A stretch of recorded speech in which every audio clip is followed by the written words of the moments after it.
Right. You underneath the Where? bottom. This one right Yep, it is. Just hold it down till the light turns on. I can't see what's it doing.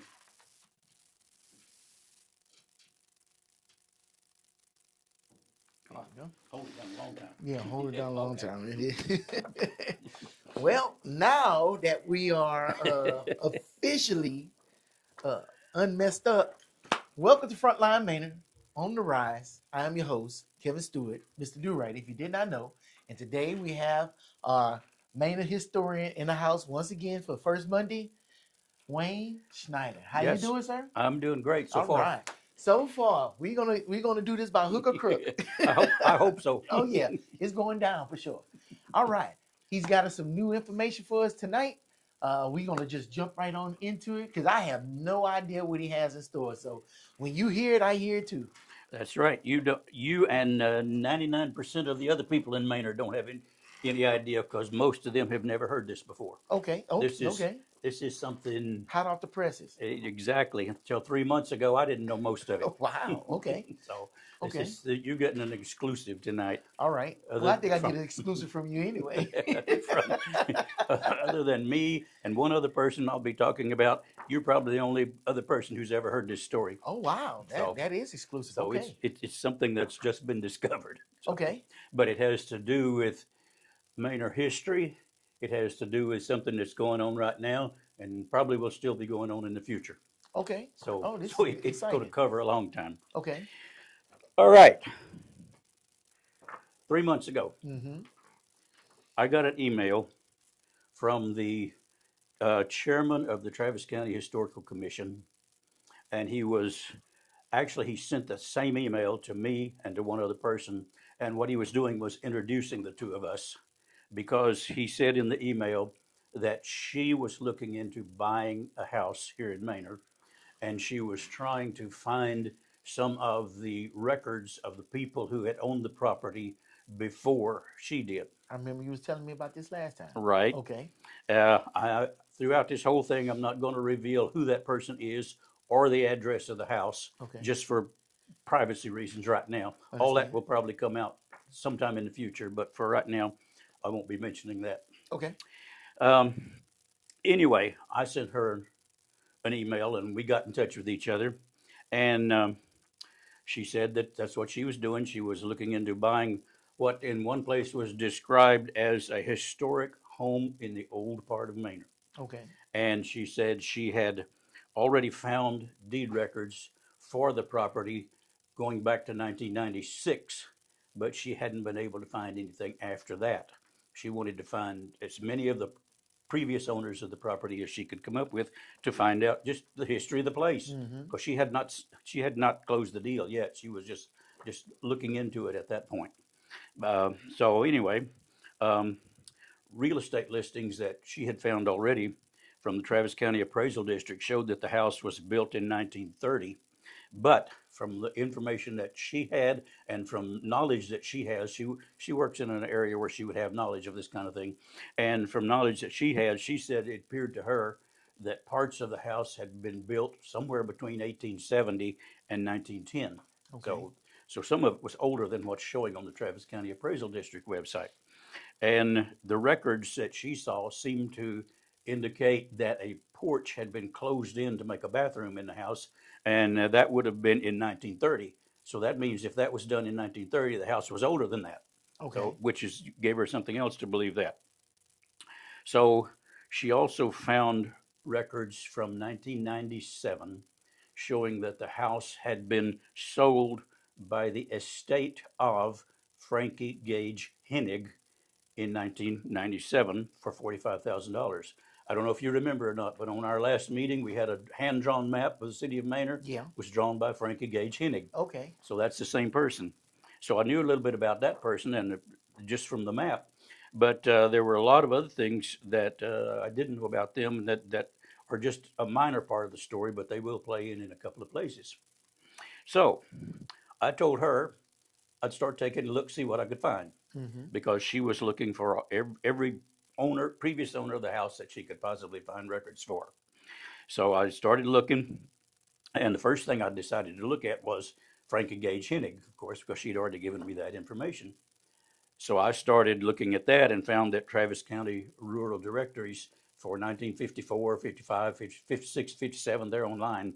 And it showed that Frankie and her husband, who was named Oscar Hennig, were living in Manor at that time.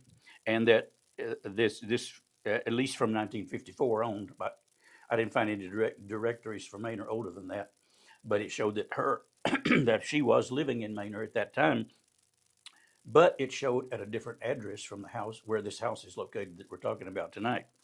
And other information had showed that Frankie was a graduate from Manor High School in 1925. Okay. So that's pretty much all that I decided to look at as far as she was concerned at that moment. Now, what do we know about Manor? We know that the town was founded in 1872. Mm-hmm. It goes back that far. And that a man named Theodore Koss, it's spelled Kosse, so I guess it's Koss, but that he was an engineer for the Houston and Texas Central Railroad. And when James Manor donated the land for the town, that Theodore Koss divided, platted out the town into 80 blocks. Mm-hmm. And those blocks, of course, are divided into lots. And there are some lots that have as many as, some blocks that have as many as 5 lots on them, and some blocks that have as many as 20 lots on them, just depending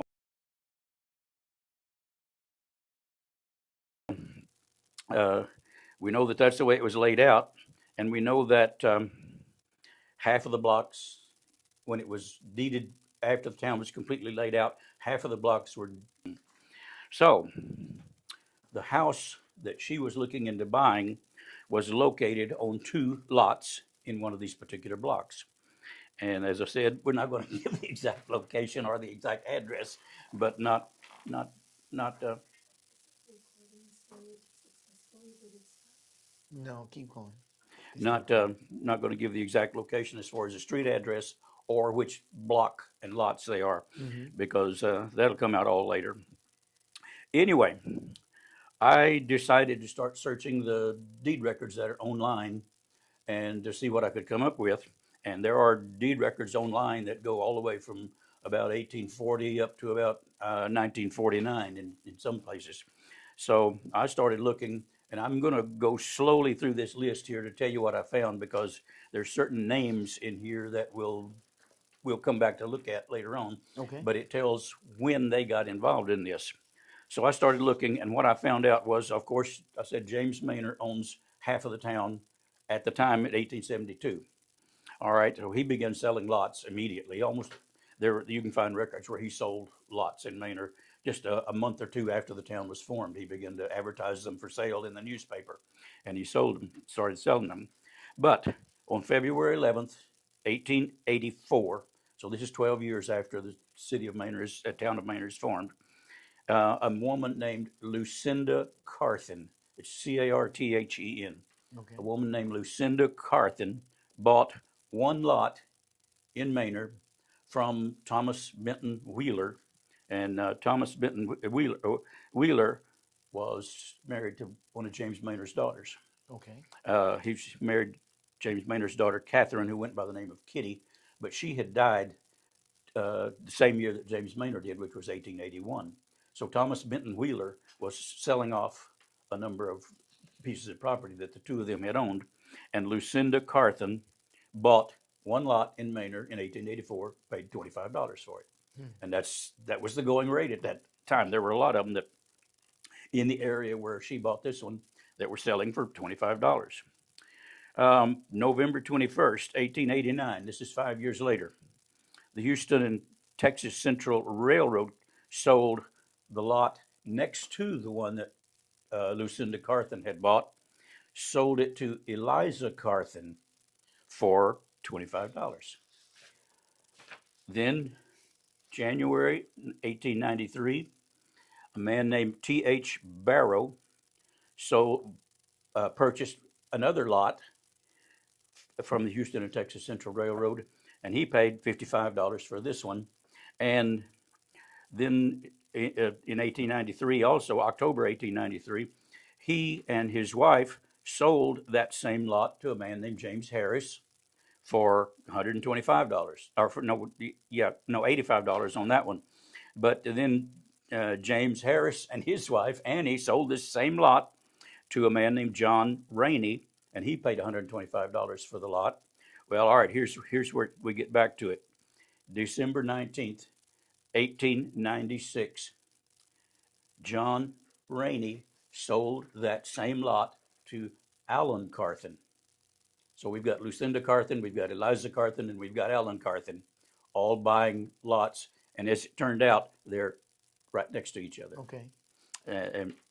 And 4 years later, and here's a name you'll remember from last time, William Ludecky. Yeah, I remember that. Okay, in January 23rd, 1899, Alan Carthen took out a mechanic's lien from William Ludecky to construct an 18 by 36 foot house on the lot that he had bought from John Rainey. Okay. And Alice, this is then we go up to the next deed record. So they are on the two lots where the house is being built, and Lucinda Carthen owns the third lot, which is next to theirs. And so Alan and Eliza then in 1901, they sold both lots, and it must have been with the house on them because they sold them for $405. Wow. And they sold them to William Ludecky.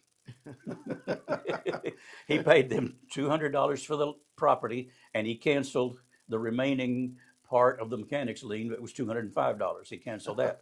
So in effect, he was paying $405. So the lot that had been purchased earlier for $25 or $50, he's now paying over $400. So it must have the 18 by 36 foot house on it. Right.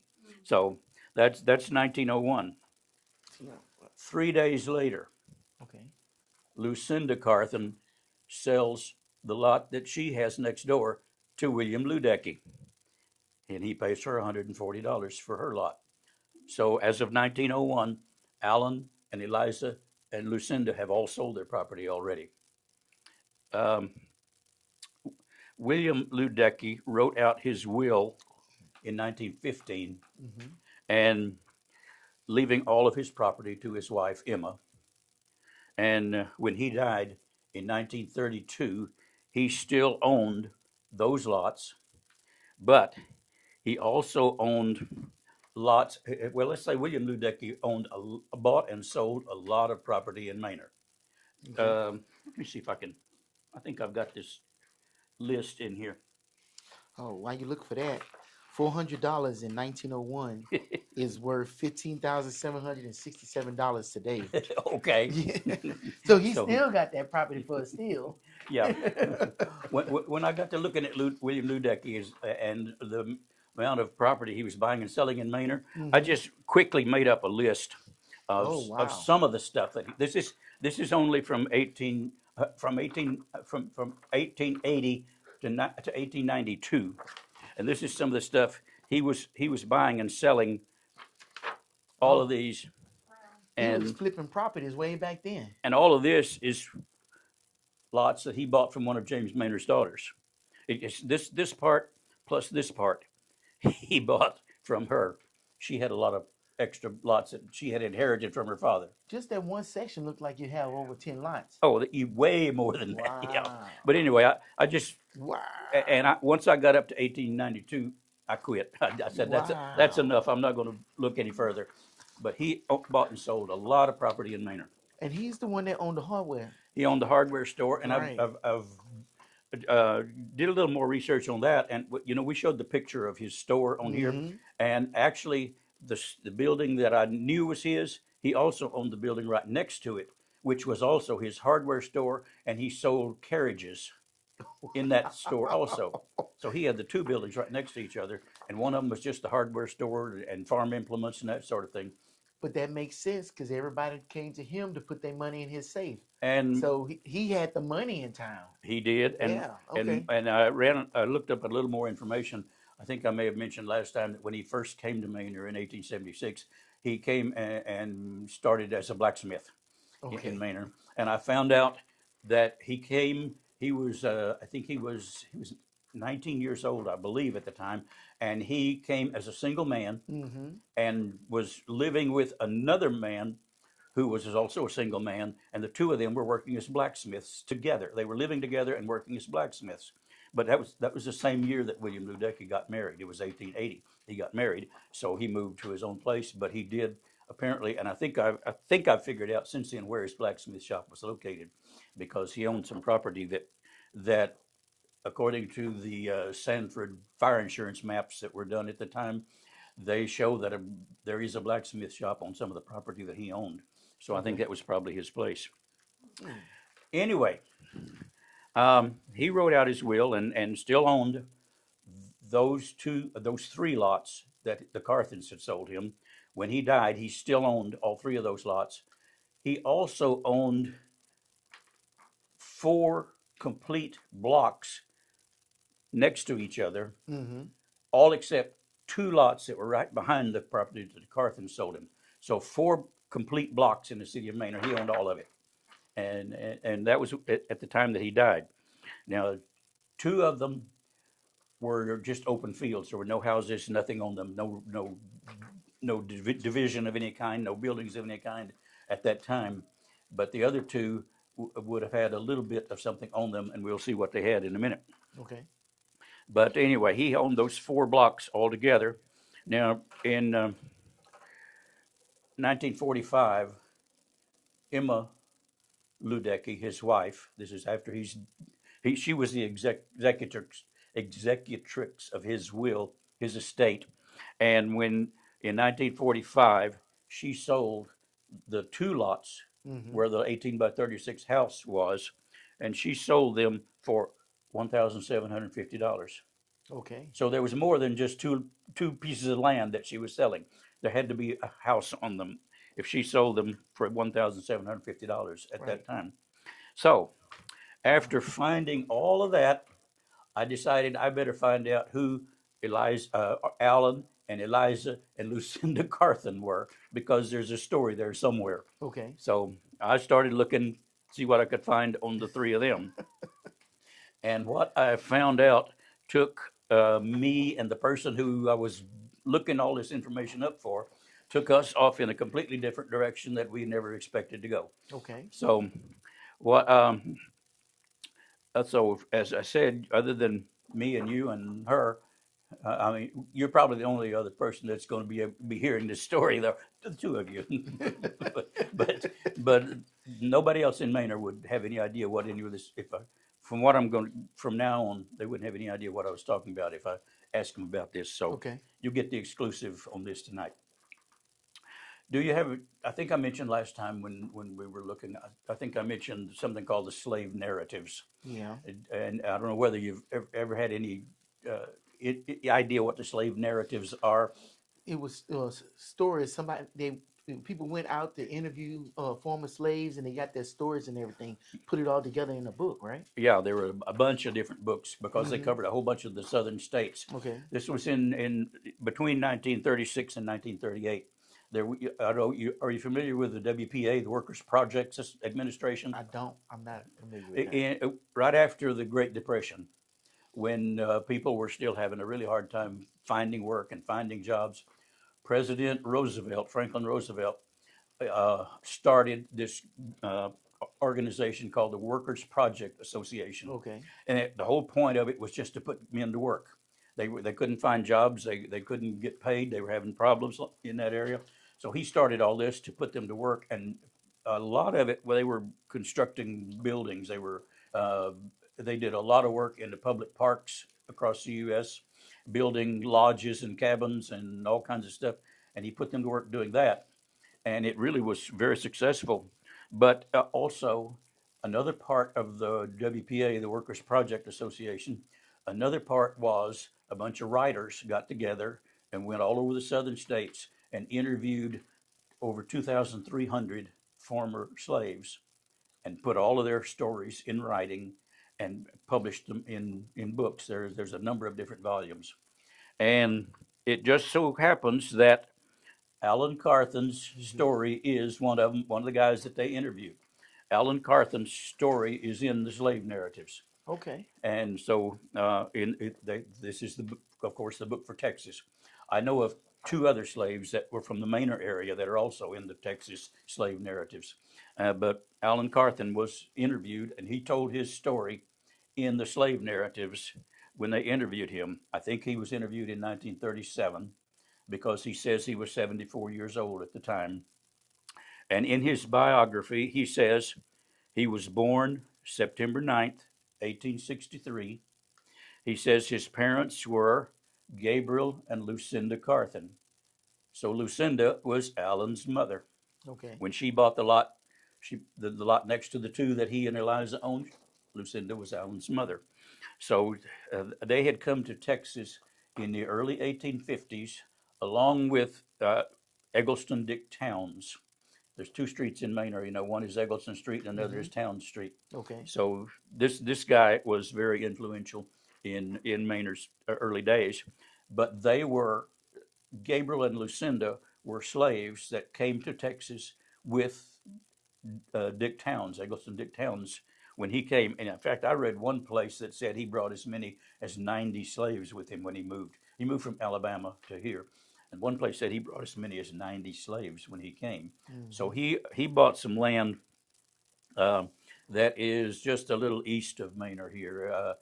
Actually, it's about 2 miles, so it's not that far. From 2 miles from the old city of Manor, not from. It would be out.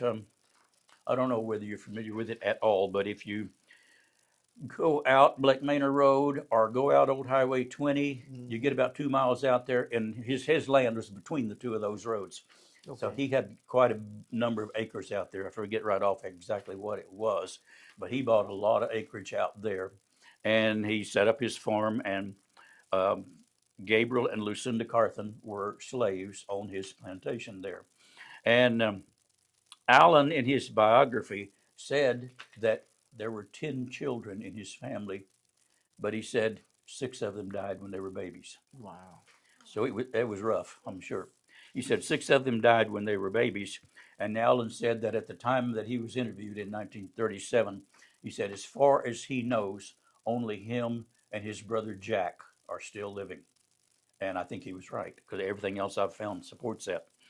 So when Allen was 19 years old, he married Eliza Ivory. I'm fairly sure it's Ivory, Ivory. There are some places, even on their marriage record, it shows Ivy, Ivey. Okay. But I think the name was actually Ivory. That's where you see it most commonly. But Eliza was 13 years old when she married Alan, who was 19 years old. And when I saw that, I said, I wonder if he's got the ages right. So I went and looked it up, and according to what Alan said, they were married in 1882. Mm-hmm. So I went and looked up 1880 marriage laws for the state of Texas. In 1880, it was legal for them to get married. The male had to be 12 years old, the female had to be 10 years old. Wow. If they were at least those ages, they could get married. Wow.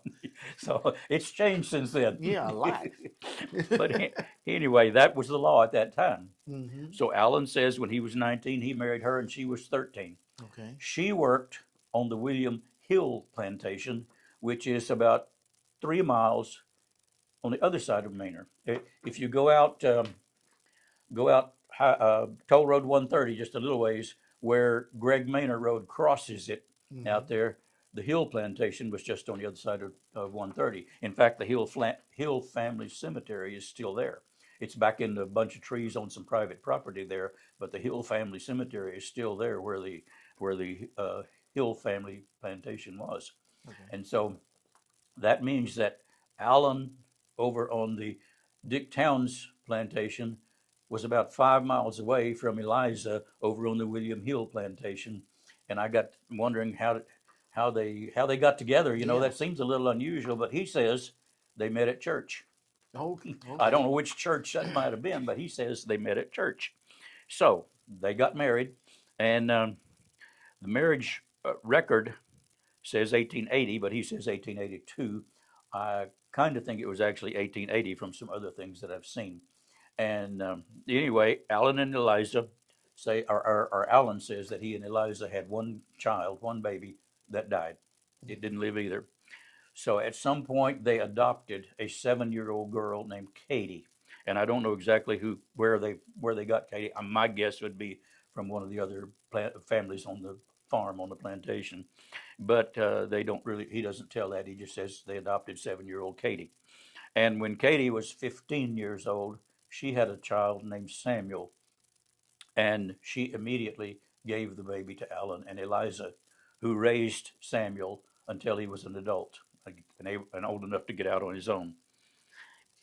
So after emancipation in 1865, Alan says that his family, Gabriel and Lucinda and the Carthen family, stayed on the Dick Towns plantation for about 3 years, and then they moved out and bought some land of their own. Yeah, I think he said on the Dave Epwright plantation. They said so. They probably worked as sharecroppers after emancipation. They worked as sharecroppers for Dick Towns for a while, and then they moved out on their own and bought their own farm. So now I'm going to go back now, and I'm not going to list them again, but this is where we're going to insert all those deed records, and we get up to the time when Alan and Eliza and Lucinda bought those 3 lots that were next to each other. They've got those 3 properties. They've built that 18 by 36 house on one of those lots, and sometime in the early 1890s, Mm-hmm. Alan Carthen saw an ad in an Austin newspaper, and he went to an address that was listed in the ad, which was 1704 West Avenue in Austin. And he said he knocked on the door and asked them about the job that he saw listed in the newspaper. And he said that was on a Friday afternoon. He said Monday morning he went to work as the carriage driver for a man named Edward Mandel House. And what I learned later on was that Edward Mandel House had purchased that property where Allen went, 1704 West Avenue. He had purchased that property in 1886, and in 1890 he built a house on that property. And one of those, that first house that I showed you, the picture that you have the picture of there, Okay. is Yeah. the big brick 2-story house. Next picture. Circle. There you go. That one. Go back to the first. One more. One more. One more. One more. That one. That was the house that Edward Mandel built Wow. on his property at 1704 West Avenue in Austin. Wow. That probably cost him about $600-700. I don't know, but it cost him. It's brick. It's red brick. I've seen color pictures of it also, but that's the house he built there. And Alan got the job as carriage driver or coachman for Edward Mandel House. And he and Eliza and Sam moved into the servants' quarters at that property, and that's why they ended up selling their property to William Ludecky here in Manor. Oh. They didn't need it anymore. Okay. Because he got the job working there. Now, what you need to know a little bit about Edward Mandel House. He had purchased the property, I said, in 1886. He built the house in 1890, and then they put the ad in the paper looking for a carriage driver. I had never heard of him until I started researching this story, but he was a highly influential backroom politician in Austin and in Texas and in several other places. Just to give you an idea, he managed the election campaign and it was an advisor for President Woodrow Wilson. Wow. He also was advisor to and managed campaigns for 4 different Texas governors. Oh. This is Mr. House. Yeah. Okay. This is he for 4 different governors. In fact, Governor James Hogg hired Mr. House, Edward House, to be a part of his military staff in 1893, and he gave him the honorary title of lieutenant colonel. So for almost all the rest of his life, he went by Colonel House instead of just Edward House. There are some things that say he really didn't care for that title all that much, but it served him well, so he used it. So, but but anyway, he had no official military duties, but he went by Colonel Edward House for almost about the rest of his life. So Allen was working for Colonel House in that, living in the servants' quarters in that house that we just showed there, and they became such good friends that they had a relationship for the rest of Colonel House's life. Wow. Colonel House left Austin in 1902 and went to New York and began to do a lot of his work nationally and in New York. And he ended up um, doing a lot of work overseas, and we'll mention a little bit of that a little bit later. But he was influential in so many ways, in so many places, with elections of well-known figures. And when he moved to New York in 1902, Allen, even though they had this very close relationship, Allen said, "I'm sorry, I can't go." He said, "My mother is in such in critical condition, I can't leave her." So Allen and Colonel House parted ways at that time, and Allen stayed in Austin to take care of Lucinda, his mother. Okay. But they kept in touch for all the time. Um, Colonel House died in 1938, and he was not in Texas at the time. But from what I read, for the rest of his life, he considered Austin his home. He considered the property he held in Austin as his home. But in 1938, he died. The funeral was held in Houston. He's buried in Houston. The funeral was held in Houston, and Alan Carthen rode the train from Austin to Houston to attend Colonel House's funeral. That's how strong their relationship still was at that point. Um, During his lifetime, Colonel House, no matter where he was, what he was doing, he often wrote letters to Allen, sending him money, especially at Christmas time. He would send him a gift of some money. There was an article in the Dallas Express newspaper in 1938, right after the funeral. Mm-hmm. And I just want to read you this because it tells you a lot. It says, this is from the Dallas paper, one of the chief mourners at the funeral in Houston of the late Colonel E.M. House was his Negro coachman, Alan Carthen. And then they say, Uncle Alan, as he is more familiarly known in Austin, might be said to be something of a national figure. In fact, his picture appeared in Liberty. Liberty was, I never heard of Liberty, so I had to look it up. It was a magazine that was published at that time. Okay. He said his picture appeared in Liberty with pictures of Colonel House and other notables who had met with King George V of England at the famous conference called the Freedom of the Seas. Wow. The picture showed Uncle Allen in the uniform that Governor Hogg had presented to Colonel House. And it says when he appointed him to his staff, Colonel House then presented the uniform to Alan Carthen with the request that Allen have his picture made in that uniform. And Uncle Allen's picture stood on the colonel's desk for many years. Now you have that one picture of Alan Carthen there. Back one. That is his picture in that uniform. Wow. And that is probably the only existing picture of Alan Carthen anywhere. But that's him in the uniform that that Governor James Hogg had given to Colonel House. He gave it to Allen and said, "Here, have your picture taken in this." And he kept that picture. Colonel House kept that picture on his desk. Wow. For a long, long time. Once I read that the article said that the article was written in 1938, and it said that it said that Allen's picture was in the Liberty magazine. I immediately started looking online to see, can I find any copies of Liberty magazine posted anywhere? And fortunately, I was able to find many of the 1932 uh, series of Liberty Magazine online. And I only had to look through 15 different issues before I found the picture. Wow. Did it have an article to go with the picture? It had, but the article was about Colonel House. Oh, okay. The article was all about Colonel House and what he was doing, or what he had done in his lifetime. But the article mentioned, I mean, it mentioned Alan Carthen in the uniform, and so they included that picture in the article. Okay. So we found the picture, and it's probably the only one that exists. There probably is no other picture of Alan Carthen.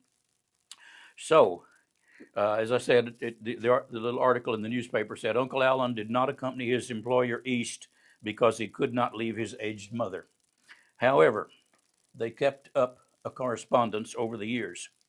It was told that in the middle of the peace conference, following the World War, and this had to be World War One, but in the middle of a peace conference that Colonel House was at, he said Colonel House jumped up from the table and ran out of the meeting with the explanation that he had to write Uncle Alan and send him some money.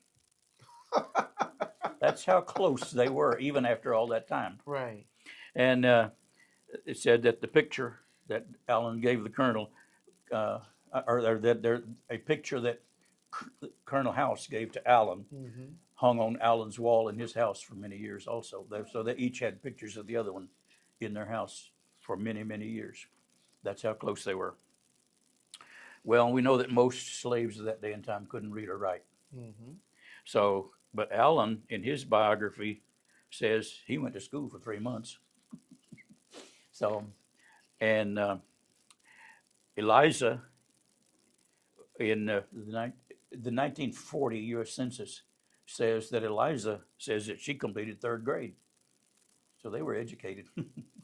But you said he found an article in the Austin newspaper for that job, so he had to been able to read a little bit. okay, I found the 1910, 1920, 1930, or 1900, 1910, 1920, and 1930 U.S. censuses all said Alan and Eliza could read and write. Wow. So you So they for could. a long time. Yeah. In fact, I also found a what they called a delayed birth certificate. They would issue delayed birth certificates years after somebody was born when they never had a birth certificate to start with. Right. I found a delayed birth certificate online for Eliza Carthen, and it actually has her signature on it. Wow. You know it's her signature because it's in different writing from everything else that's on the document, and it's in pencil, and it's very rough writing, but it clearly says Eliza Carthen. So yes, they could read and write. So that's why Colonel House kept sending Alan letters all through the rest of his life and sending him money. So uh, they were very close in their relationship, and it was something different and something special for a former slave to rise to that kind of position and hold that kind of job with such a prominent person. It was not at all a common practice in that day and time. So we know that Alan and Eliza and Sam, who was Katie's son, lived at a number of different places in Austin over the next few years. And in his biography, Alan says at one time he was receiving a pension from the state of Texas. He was getting $12 a month. Wow. So Well, I got to look it up. he was getting $12 a month. Man. And he said that didn't quite cover expenses. He said, What year was that? that was probably around 1937. Okay. And that would be $258. Well, that would Well, have helped. I'm sorry, that was too much. Approximately $270 in today's Okay. money. Yeah, but he was using that to pay for the house and other things where they lived. So he was getting $12 a month state pension, and I don't know what else, other money he was getting. Of course, Colonel House was sending him money every now and then, but I don't know what else he had as far as income at that time. And probably still working. So that's a pretty decent amount of money a month if you working plus getting that a pension. How did it say how why he was getting a pension from the state? No, I didn't. I Wow, couldn't that's find anything that interesting. gave any reason why he was getting a state pension. He just said he was. I don't know. Uh, anyway, Allen died March 25th, 1939. He was 75 years old.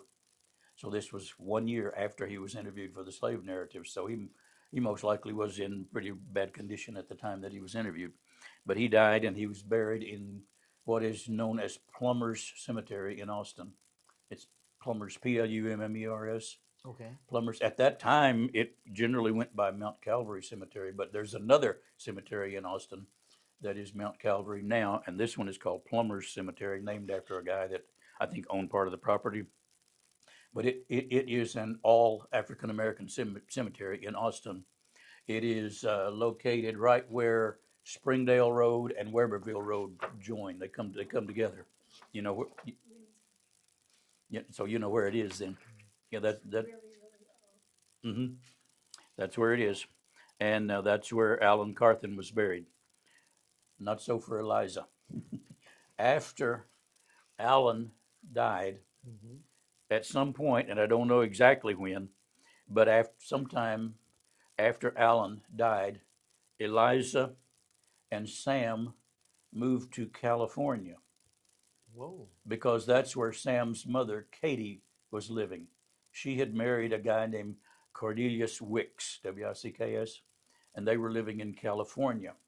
And so Eliza and Sam moved to California, and Eliza is buried in Los Angeles, uh, some in a cemetery there. Sometime between 1940 and 1950 is when I think she moved there, but there's nothing that says exactly. But she died in 1959, and she's buried in Los Angeles. So that's the difference between her and Alan. They're that far apart. Wow. Okay, so with all of that in mind, now I said all of this. I looked up and found all of this because I was trying to help this person find the previous owners of the property. Right. And when we found it, it branched off into this whole new story about Alan and Eliza and Colonel House and all of those people. So we know from what I said that Alan and Eliza got the mechanics lien Mm-hmm. from William Ludecky in 1899, and then they turned around and sold the property to William Ludecky in 1901. William Ludecky, as I said, bought and sold many, many pieces of property in Right. Manor from 1880s to the early 1900s. And by that time, he owned all of 4 lots right together.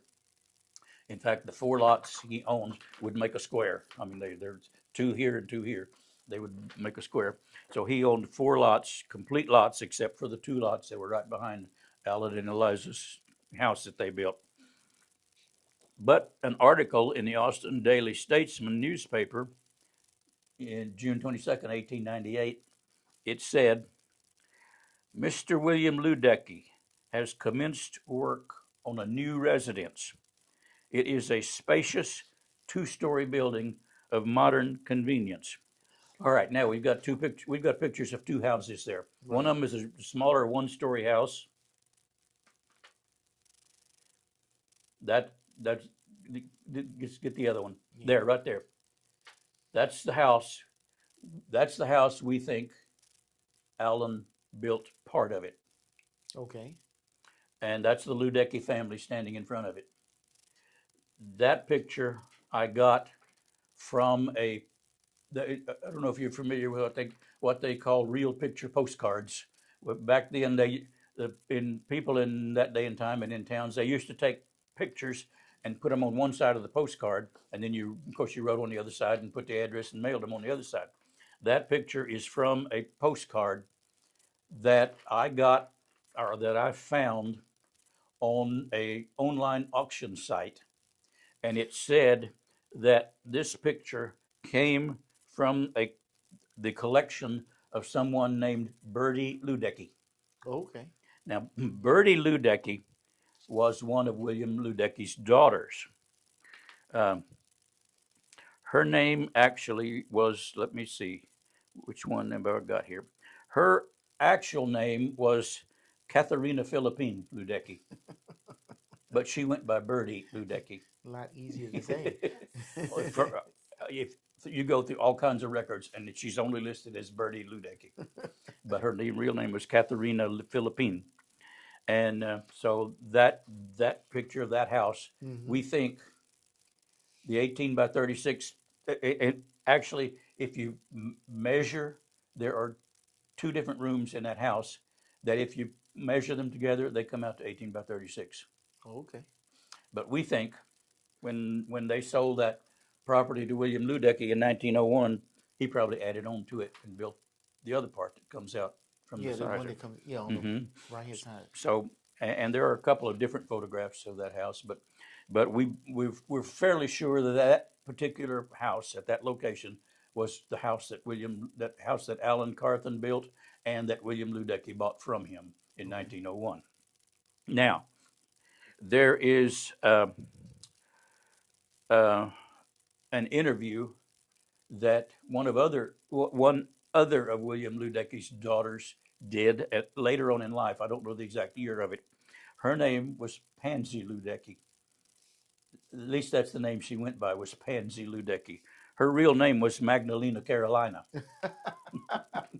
You have a Filipina and a Carolina. Gotcha. So her real name was Magdalena Carolina, but she went by the name of Pansy for the rest of her life. She was a music teacher in Manor and Austin and that sort of thing. But anyway, in this interview that she did, and I'm not sure who it was done with because I've only seen parts of it, but she said that her brother lived in that smaller house across the street from the new, spacious two-story house that the Ludecky family built in 1898. And now you've got that picture of that two-story house. That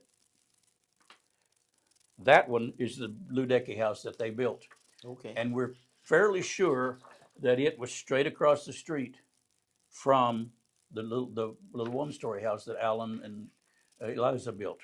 That's the Ludecky house. There are a couple of different pictures. That picture came from the old Manor Volunteer Library website. The library closed in 2020 because of COVID Okay. and has not reopened. But that picture came from the website. Unfortunately, the website was available for a long time until fairly recently, but I've looked for it several times in the past couple of weeks. It's not there anymore. But if you know where to look, you can still find parts of it. But you have to know where to look. But if you just look for the Manor Library, it's not going to come up. So I don't know what happened. Somebody took it down very recently, within the past 3 months. But that picture came from the files of the old Manor Library, and they said that that's the house, the Ludecky house. So we believe that house was built straight across the street from the smaller house that was also the Ludecky house. Either of those houses still standing?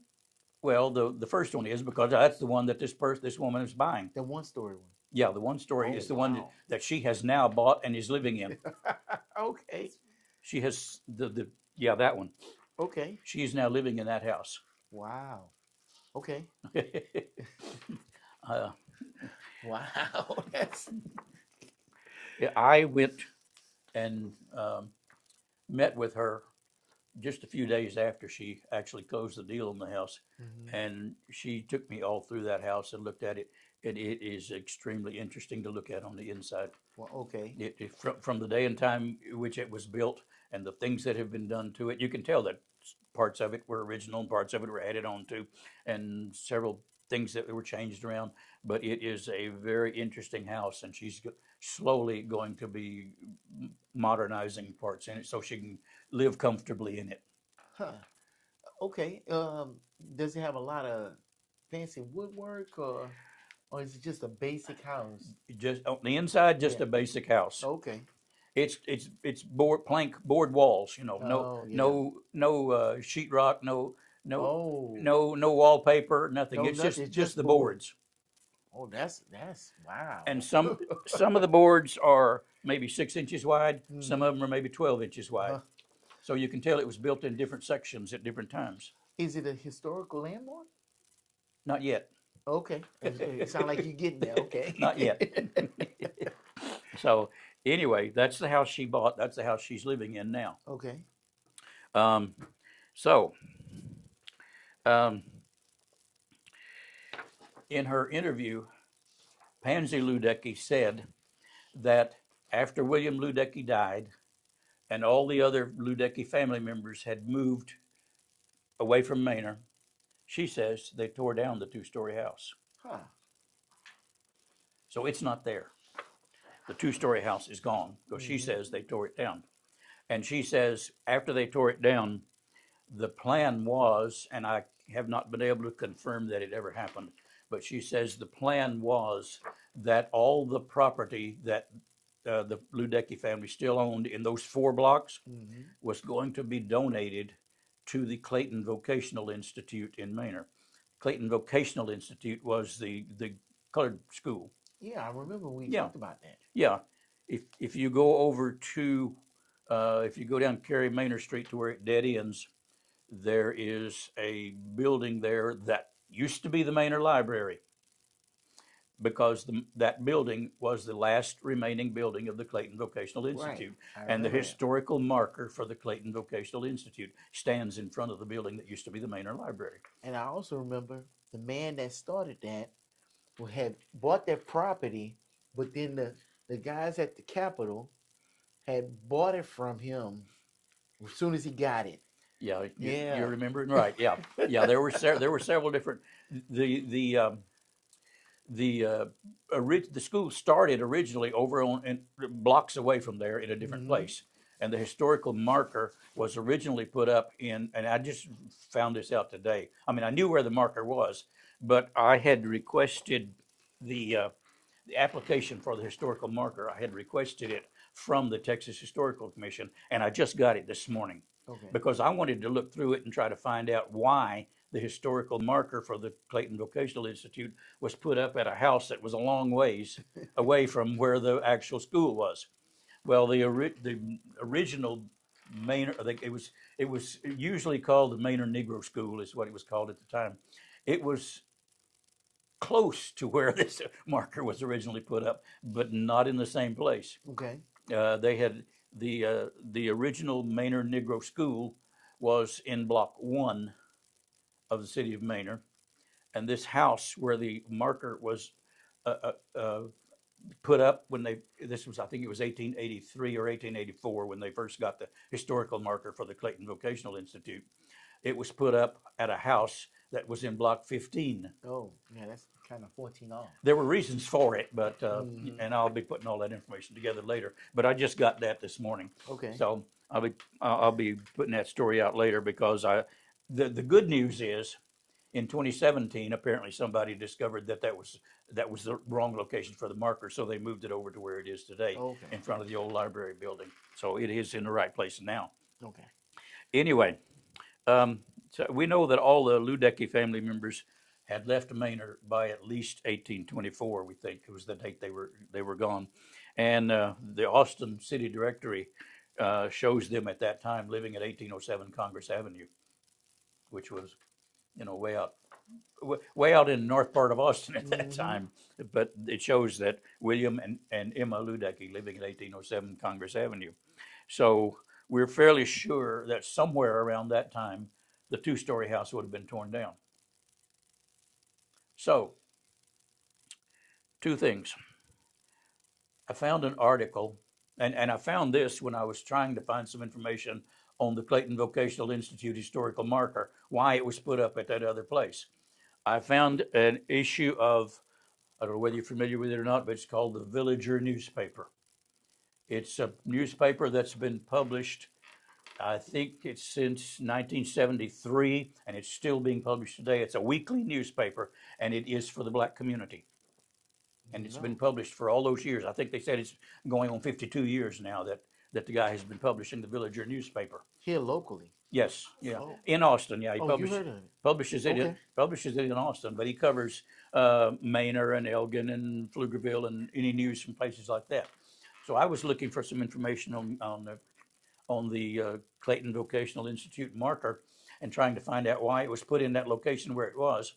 And what I came across was an 1986 edition of the Villager newspaper, and in that edition of 1986, it was talking about a celebration that was going to be happening in Manor. Mm-hmm. And it said that part of the celebration was going to be a historic tour of buildings and places in Manor. And one of the places that was on the historic tour, the way it's listed in that article, it said it was the Ludecky Hennig home. Oh.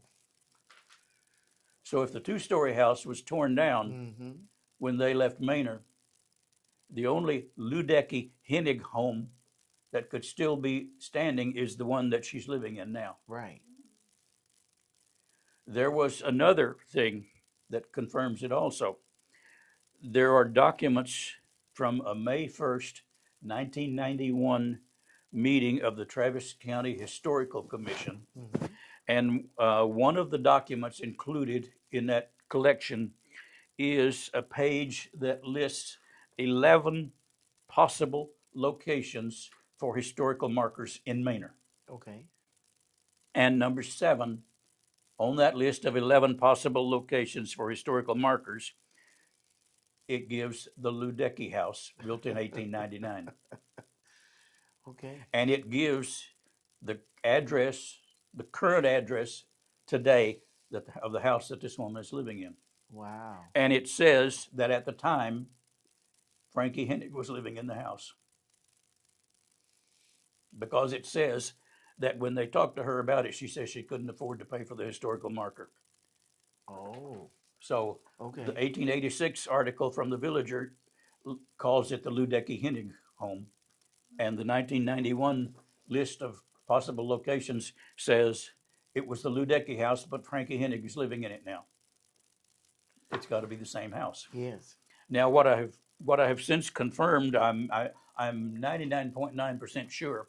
If you remember, I said earlier that when we first found the 1954 and 57 Travis County directories, they showed Oscar and Frankie Hennig living in Manor, but it was at a different address than the one where this house is. Mm-hmm. I think we have pretty much proved now that the address they showed in those directories is the same address where this house is now located, because the street that this house is on and the street that was listed in the directories intersect right where this house is located. So they put it on the wrong street, So, but it's in the right well, location. yeah, and that could have been that, but it could be also that over the years addresses would change Mhm. as new people moved in. The addresses would change. So then the address at one point changed from this street to that street, because it's right on the corner. Okay. The house is right on the corner. Well, I mean, so usually whichever street the front door is facing is the street that is on.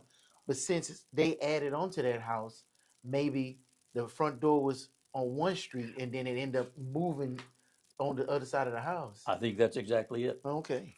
I think the 18 by 36 portion of the house that Alan and Eliza built faced one street, but when the Ludeckys added the other section on, it faced the other street. Yeah, that's what it sounds like. I think that's exactly what happened. You're right on that. Because the original house probably was just a sharpshooter house. Oh, yeah. Because I'm from Texas. that is a prominent house, especially with black people living in it. And if they added onto it, it looked like it just made an L, because you could kind of see that original house. Can you put the picture up again? Yeah, the part to the left looks like that old sharpshooter house. And if it was a sharpshooter house, the front door wouldn't be on the side of the house. It would be on the end. Yeah. And then the other end would be the back door. That's why it's a sharpshooter, because you can shoot straight through the house. Yeah. And they probably added on that section on the right hand side. Yeah, you find a lot of those in places like New Orleans and yes, and a lot of the places they're called shotgun houses. Yeah. Yep. Yep. And that's why, because you open front door, you can shoot a Shoot shotgun straight all the way through. through. You So go yeah, that out the makes back door. sense. Yeah. Because either you see that, or you'll see it, they take two sharpshooters and put them and they sandwich them together. Yeah. What we think is the part of that house over on the right side Uh-huh. was the 18 by 36 that Alan and Eliza built. I And then the agree. Ludekis added the other part because the part here would have been the first part, 18 by 36, would have been facing this street. Mm-hmm. But when the Ludekis added onto it, it now faces this street. Right, because it makes sense to put the door on the side of the house right there and then Yep. built the porch and Yep. everything and covered it up. Because that doesn't match that new part. Yep. Even the architecture doesn't match the other side of the Yeah. house. Yeah. And Yeah. the front door of the house now is directly behind where those people are standing. Yep, that makes absolute sense. So- Because there's a gate right there. Yeah. Yeah. It So, looked like a little sidewalk. yep.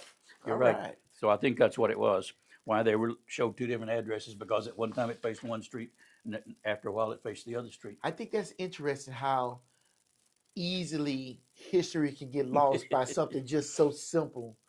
You know, oh well, they added onto the house and just switched what street it was on. That's really interesting. Yep. But, Okay. but it's still standing. So if the house was on the historic tour in 1986 and it was listed for a possible historic marker in 1991, then it can't be the house that the Ludekis tore down when they moved out of Manor. Exactly. So this has got to be the Ludeki house that they first built when Alan and Eliza got the mechanics lien. Right. So Right. Wow. the Texas Historical Commission has a program now. They haven't had it for too many years, but they have a program now where you can. It's a program where you can get what are called undertold stories, historical markers. Okay. Undertold story markers, and it's not the regular historical marker like at the Clayton Vocational Institute or for City of Manor, but it's another thing that you can get. And every year from October 1st through November 15th is the time when applications can be submitted for undertold story markers. And they will be considered to see whether or not they are approved, and they can get an undertold story marker for that house. So what does that mean? What does that mean? Undertold story marker. It means a story of some place or some location, some maybe even a person in the history of a certain place that was significant and important to that area, but it's not anything that anybody knows about now. Huh. And is that like, I know this is going to sound terrible. Does that marker cost less than to have a full historical marker? I would imagine so, but I don't know that for sure. Okay. Anyway, So why can't the house get a full marker? it may later on. We don't know that yet. Oh, okay, gotcha. We're not Gotcha. sure yet. Just trying to work your way up to it. Okay. Yeah. So as I said, the cutoff, the deadline was November 15th. Right. The person who bought the house, the person who's living in the house, filed an application for an undertold story marker on November 15th. All right. And I can read you here what she put in the marker, or what she put in the application for the marker. And of course, I'm going to leave out the address. I'm going to leave out the location of the house. But she said that acquisition began with African American residents Eliza Carthen in 1896, followed by her husband, Alan Carthen, in 1899. Their achievement of land ownership was notable, as many African Americans faced systemic difficulty in acquiring property under post-slavery land laws and practices. In 1899, the couple secured a mechanics lien from prominent Manor merchant William Ludeki to build a one-story, 18 by 36 wooden box house. Alan Carthen was born into slavery and was famously the coachman for Colonel E.M. House, the powerful confidant of President Woodrow Wilson. Carthen cherished his association with House, maintaining a friendship and correspondence with him throughout his life. In 1901, the property was sold to William Ludeki for $405 and cancellation of the lien. The structure was later enlarged to an architecturally significant front gable and wing central hall folk Victorian style house. Located across the street from the two-story Ludecki family home, a Ludecki son occupied this residence. The home remained a part of the Ludecki family holdings until William Ludecki's death in 1932. And that's what the application that she submitted says. Okay. Now, we won't know anything until sometime in February. They don't make their decisions until sometime in February, and we'll find out whether they accepted this application and whether the house can be one of the undertold story markers. But even at that point, it doesn't prohibit it from getting a regular historical marker later on. So what does this mean for the owner, Uh, the current owner? that's a good question. Is that We don't know exactly yet. is that putting a burden on the owner, or is this going to help the owner help maintain the property and everything to try to keep it up? I feel like once you have a historical home, is the expectation is you better keep it up, Yes. or else. Yeah, that is part of it. There are rules and regulations and restrictions as far as buildings with historical markers, but I don't know exactly what all it's going to mean yet, Okay. because because has had to do some things to the house in order to make it livable.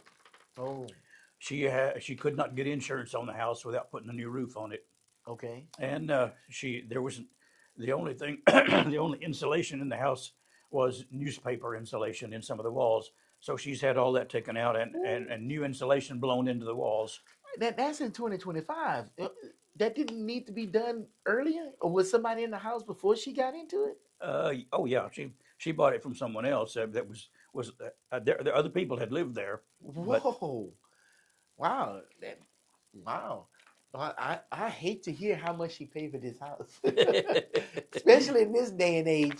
I mean, that house, what the property was getting passed on for $25, and now she done got this house. Boy, she paid the price. well, yeah, I assume she did. I figured that wasn't none of my business, so that's not in the story. Yeah. So, Maybe we'll talk to her one day and she'll tell me on the side. But I can yeah, imagine. because that is the story of the house Hmm. is a story that needs to be told. Yes. And the story of Alan and Eliza Carthen is a separate story that needs to be told. Yeah, that's a really good and interesting story. Yeah, so we're not sure exactly yet how that's going to work out, but that's why I said it's still going in the future, because at some point we're going to make sure that both of those stories get told where people will know about them and will remember them. She sent me an email at one point right before she was going to be submitting this application, and she said she had contacted the people who handle the historic markers from the Texas Historical Commission and had asked them what they thought about whether or not she should request a marker for the house as the home built by Alan and Eliza Carthen, or whether she should submit an application for a marker for the house as the house that was owned by the Ludecki family. Oh, okay. And they agreed with her. They told her, and I had already responded to her email and told her what I thought, and she said they agreed with me that the house really should have a regular historical marker because it was the William Ludecki house. Okay. But that's why she submitted this application as an undertold story marker. Gotcha. So it's still That way both stories can still be told and you can have a marker for both of them. That's good. All right. So at some point, both of the stories are going to be told. But since she's just moved into the house about a month and a half, 2 months ago, and still a lot of things are going on, and we're still working on all this stuff, that it hasn't been decided for sure exactly what's going to be happening yet. But it continues into the future. Okay. All right. That's a really good story. Yeah, there's another part. I don't have it with me, but there's another part that is a little interesting part of the story. But and maybe sometime it's a lot shorter than this, but maybe sometime we can include that in one of the next meetings. But it's a story when I mentioned that Alan Carthen said, as far as he knew, his brother Jack was the only member of the family still living. Right. we know that there is well, there's two more stories actually that could add on to this. One is the story of his brother Jack. Jack Carthen was born on the Dicktown's plantation, of course, just the same way Allen was.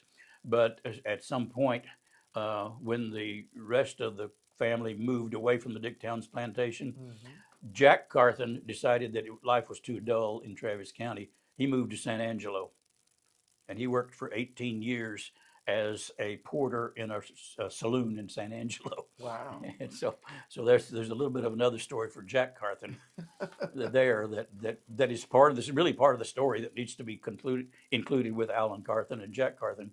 But there's another part of the story where Alan Carthen in I believe it was 1906 became or was appointed as the guardian for three children whose last name was Norris, Norris. He was appointed guardian of those three children because they were underage. Mm-hmm. And it turns out, from what I've been able to find, that those three children were children of Alan and Jack's sister, whose name was Pleasant Carthen. And she had married a guy named Walter Norris, and they had four children. But at the time that Alan was appointed as guardian, one of them was old enough that she didn't need a guardian. But the three of them were needed they were Alan's nieces and nephews, Mm-hmm. and they needed guardians, and so he was appointed as guardian for those three children. The interesting part of that story is that the reason they had need of someone to be their guardian, apparently their mother, Pleasant Carthen, had already died, because there are probate records for the family where Alan was appointed. And it says that, or Pleasant Carthen is not mentioned anywhere in the probate records. When Walter Norris, the father, died, he left all of his property to the children. The mother's name is not mentioned anywhere. But but we know that Pleasant Carthen was his wife, but she was out of the picture at that point. The interesting thing of the story is that Walter Norris had been in what was called at that time the lunatic asylum in Austin for a little while. Oh. He was released from the lunatic asylum and went to work temporarily on a farm in Williamson County. And he drowned in a pond, or a tank, as they called him, drowned in a tank there in Williamson County. And so unexpectedly he died.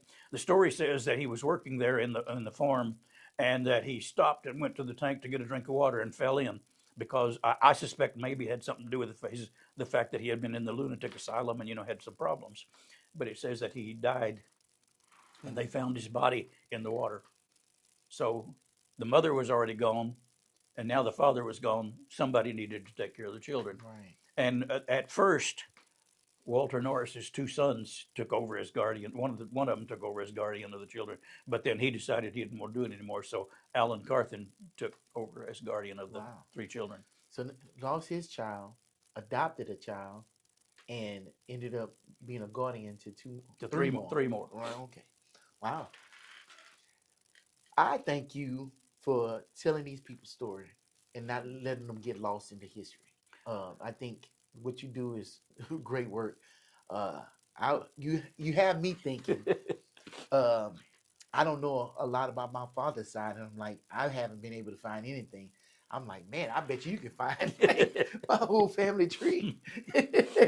You come back here next month, and it's like, check out all this stuff I found. Like, wow, how did you find it? So you're doing really good work. Really good work. Well, like I said, I think these are stories that need to be told somewhere, and we're not sure exactly where it's going to go yet. But we're not finished with it by a long shot. Oh, no telling what else you'll dig up. Man, you might find neighbors and everything else.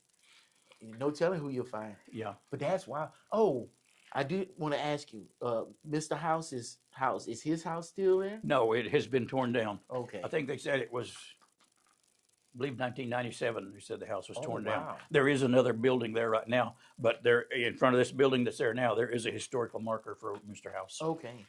Oh, the other thing is, I don't know whether you have any idea, on North Lamar, or on Lamar Boulevard in Austin, there is a place It's right where 15th Street crosses Lamar Boulevard, and there is a athletic complex there called House Park. Okay. You know what I'm talking about?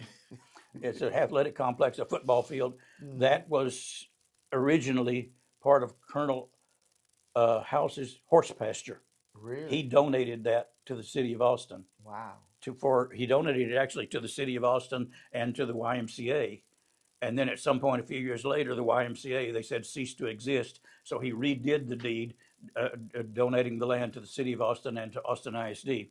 And so they made the athletic complex on Mr. House's land. Wow. And it's still there today. There are several different Austin high schools that use that stadium for their football games. Wow. And that was That's, part of his property. Yeah, is it downtown? it is right where Okay. right where uh, right where Shoal Creek crosses Lamar, but it's also where 15th Street crosses Lamar. It's right there. I guess I need to get out the house more because I'm glad she knows she's a Austinite. So Yep. So, but that was part of Colonel House's land, and he donated it. okay. Well, you got anything else for us? I think that's about it for Okay. today. This is a great show. I hope y'all enjoy this. Uh, this is our history now, and all us new transplants. Uh, I think it's interesting for us to get to know the town and how it came up and how it came about and everything else. So we'll keep doing this, and he'll keep digging up the past, and we'll keep presenting it in the present, and then we'll see where we go in the future. Let's do it. All right. Thank you for joining us on Frontline Manor on the Rise. My name's Kevin Steele, Mr. Durade. If you did not know, this is Wayne Schneider, the Manor historian. And until next time, peace.